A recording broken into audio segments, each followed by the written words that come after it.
You stare at the ceiling. It is 3 a.m. The entire city around you has been asleep for a long time. The streets are completely silent. Only you are wide awake. Actually, you really wanted to turn off the light on time today because the next day is already waiting for you with all its relentless duties. But somehow, you keep reading news on your phone, watch another documentary, or lose yourself in endless thought loops about things that are long past or have yet to happen. All well-meaning advisors and doctors constantly tell you that you should just go to sleep earlier. But if it were that easy, you would have done it years ago after all these years. In truth, you are tired too, but something inside you vehemently refuses to let go of the day. What you feel in this moment is not a lack of discipline, and certainly not a sign of aging. Your brain is currently trying frantically to compensate for an autonomy deficit.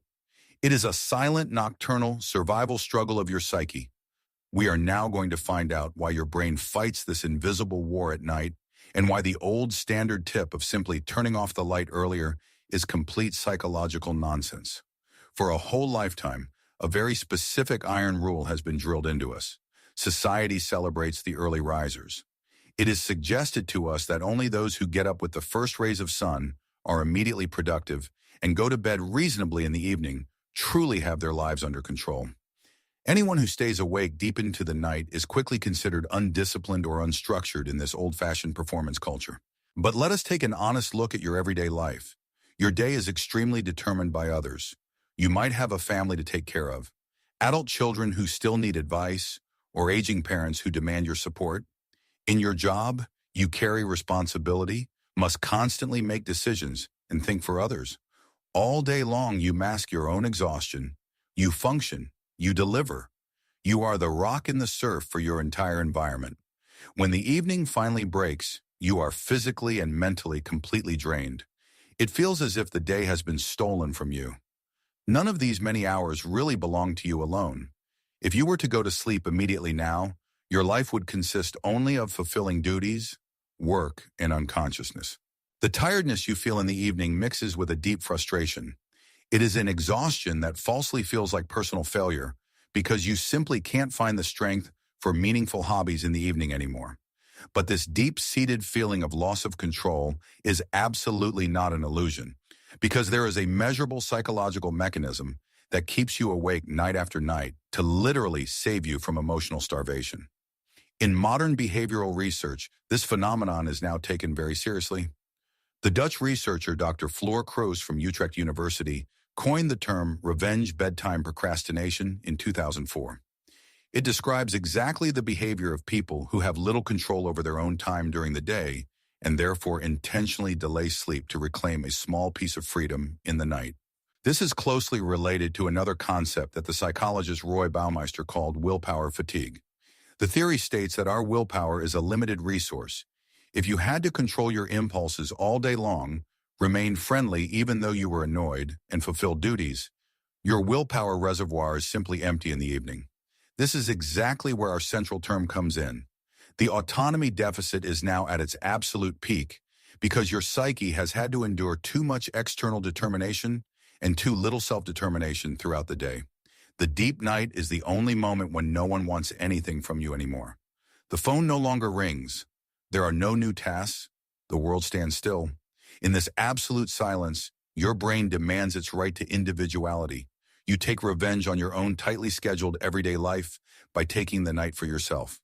Your mind rebels against constant functioning.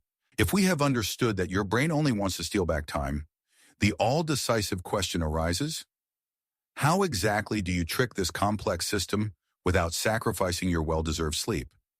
The solution does not lie in forcing even more iron discipline on yourself. You don't need a stricter sleep schedule that makes you feel like you have to follow another rule again. What you need is a so-called zero-demand zone in the early evening. This is a fixed time window, perhaps only an hour long before you actually want to go to bed. In this time, you are allowed to do absolutely nothing that is in any way useful, productive, or relevant to other people. No watching the news, no household management, no clarifying conversations. You might read a trivial crime novel, you listen to old music, or you just sit there and look out the window. The key is the conscious permission for absolute uselessness. By incorporating this ritual in the early evening, You actively and, above all, in a controlled manner, reduce your autonomy deficit. You signal to your brain that it has already received free time. When the late night then breaks, your psyche no longer feels this extreme panic urge to stay awake because the hunger for freedom has already been satisfied. You get control back before exhaustion overcomes you. It's about moving the feeling of self-determination into the conscious part of the evening instead of shifting it into the deep, unconscious night. There is, however, a massive, almost tragic mistake in this transition that 90% of people make in this phase, which paradoxically ensures that they feel even more trapped in their own lives. This error stems from a deeply rooted myth of our society. We were taught that true inner strength and discipline mean having yourself under control always and everywhere. We believe, especially as adults and experienced people, that we cannot simply waste our time. We talk ourselves into believing that our leisure time must also be optimized. We read self-optimization guides, take meaningful evening walks, or learn another language. But exactly this constant urge for productivity slowly destroys us. If you optimize every minute of your day, you inevitably force the nightly rebellion of your own mind. True discipline means, paradoxically, giving yourself the space for conscious loss of control. You don't have to function even better. You must learn that times of absolute unproductivity are not a failure, but a psychological protective shield. Let go of the misconception that you always have to do something meaningful. Only when you stop treating your free time like another project will your brain stop taking you hostage at night. But exactly here, in this newly won freedom, the actual risk begins, because not every form of nightly rebellion is truly healthy for you. Here we must be absolutely honest with each other. When the revenge on your externally determined day becomes pure self-sabotage, you enter a very dark side of psychology. The sleep researcher Professor Till Roeneberg from the Ludwig Maximilian University of Munich already comprehensively described the concept of social jet lag in 2006.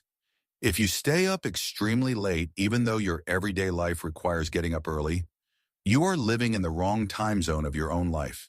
You wake up the next morning and feel as if you have wandered through thick fog. This chronic, deep exhaustion ensures that the tasks of the new day fall even harder on you. The constant functioning requires even more strength, which in turn leads to an even greater feeling of external determination. In the evening, you are then even more frustrated and stay awake even longer. This is a toxic downward spiral. You have to ask yourself honestly whether you stay awake at night because you truly enjoy the silence, or whether you are just afraid of the next morning. If staying up late becomes pure escape from reality, you are not using the night for recovery, but for numbing. A small step for correction is to replace evening screens with analog rest. A book instead of a tablet forces the brain to shut down more gently without flooding you with new stimuli. Setbacks in this long process are not only completely normal, they are unavoidable. But that doesn't mean you have to be stuck in this grueling spiral forever. Imagine how it will feel when you have finally broken this dynamic. The alarm clock rings in the morning, and instead of being crushed by a wave of exhaustion, you feel a calm clarity. The fog in your head has cleared. You spent the evening before in your living room. The house was completely silent, and you didn't force this silence out of defiance, but enjoyed it out of pure satisfaction. You no longer feel guilty when you just sit there and relax. You go to sleep because you are ready for it and because your body gently demands it. Not only when you almost collapse from pure overtiredness. You have finally made peace with the requirements of your everyday life and your own rhythm. The duties of the day no longer seem like threatening mountains because you know that you have created your own untouchable space in the evening. You are not a lazy person who doesn't have their sleep under control. You are someone who, after years of tireless functioning for others, is just learning to protect and honor their own boundaries again. Let's return once more to the moment when you lie awake at night and stare at the ceiling. This ceiling is no longer a prison from today on, and the night is no longer your enemy. It is a space of insight. The next time you are awake at 3 a.m., do not judge yourself for it. Recognize it for what it is. Your autonomy deficit was not yet balanced, but you now have the tools to work off this debt gently and consciously the next day. You have functioned for others for a lifetime. Now you are allowed to learn to be there for yourself again.